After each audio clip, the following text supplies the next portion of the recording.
Before you judge yourself, listen.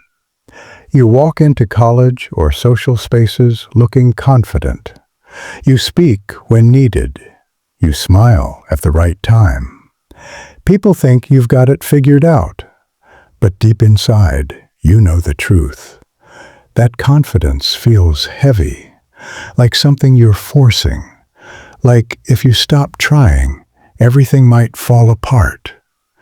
If this feels familiar, stay with me, because now I want to tell you a story. There was a college student named Ethan. Ethan wasn't popular, but he wasn't invisible either. He had friends. He answered questions in class. He gave presentations without shaking. From the outside, Ethan looked confident.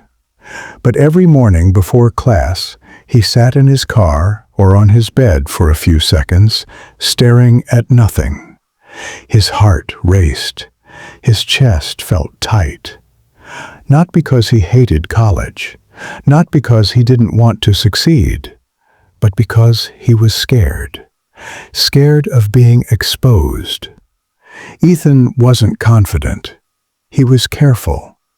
Careful with his words. Careful with his tone. Careful with how much of himself he allowed people to see. He had learned this skill slowly over years. Back in high school, there was a moment he never forgot. A simple question in class. He thought he knew the answer. He raised his hand. He was wrong. A few students laughed, not loudly, not cruelly, but enough. Enough to make his face burn. Enough to make him feel small. Enough to make his mind remember that moment forever. That day, Ethan didn't cry. He didn't complain. He made a decision.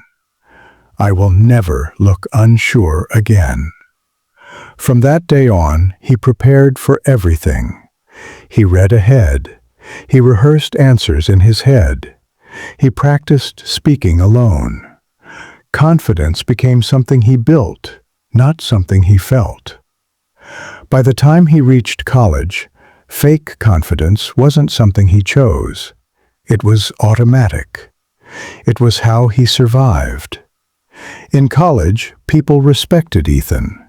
Professors liked him. Group members trusted him. But inside, Ethan felt disconnected.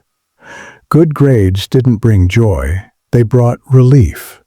Relief that he hadn't been exposed. Compliments felt uncomfortable, like people were praising a version of him that didn't really exist. At night, Ethan often felt tired, even when he hadn't done much.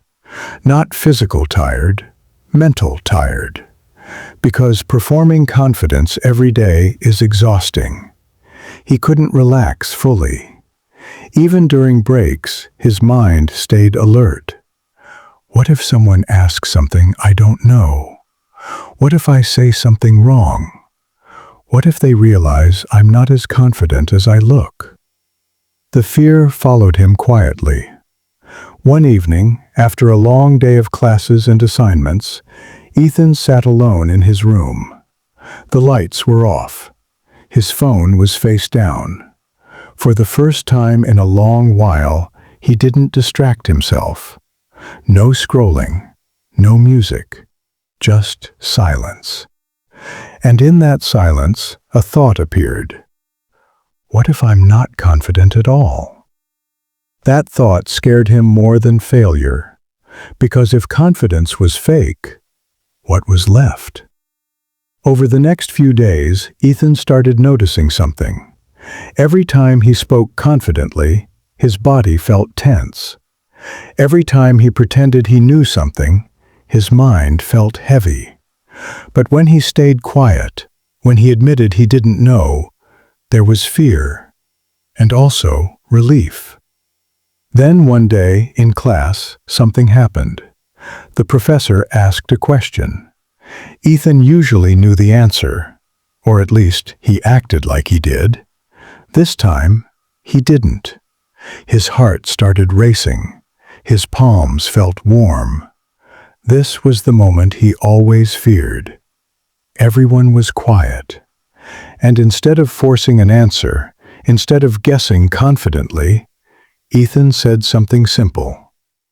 "I'm not sure." The room stayed silent.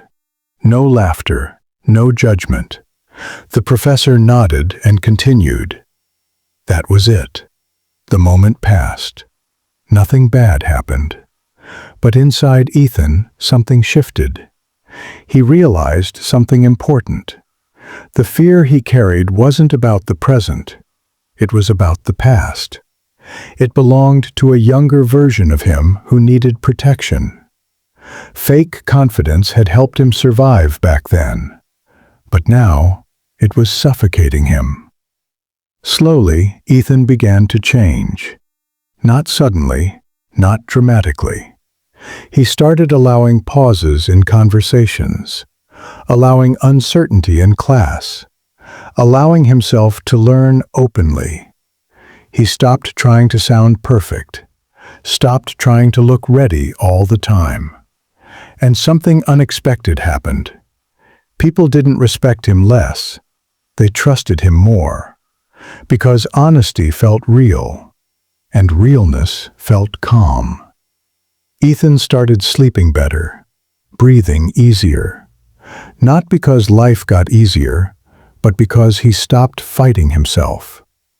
He realized real confidence isn't loud. It isn't flawless. It isn't fearless. Real confidence is quiet. It says, "I don't know yet, but I'm willing to learn. I'm unsure, and that's okay. I trust myself enough to grow."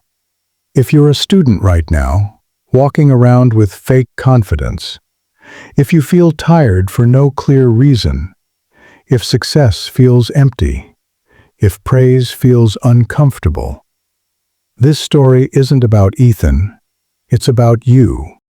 Fake confidence is not weakness, it's protection. But protection becomes a prison when you never take it off. You don't need to prove anything today. You don't need to impress anyone. You're allowed to be unsure. You're allowed to be learning. You're allowed to be real. Fake confidence helped you survive once, but letting it go is how you finally become free. Take a breath. You're not behind. You're becoming honest. And that is real confidence.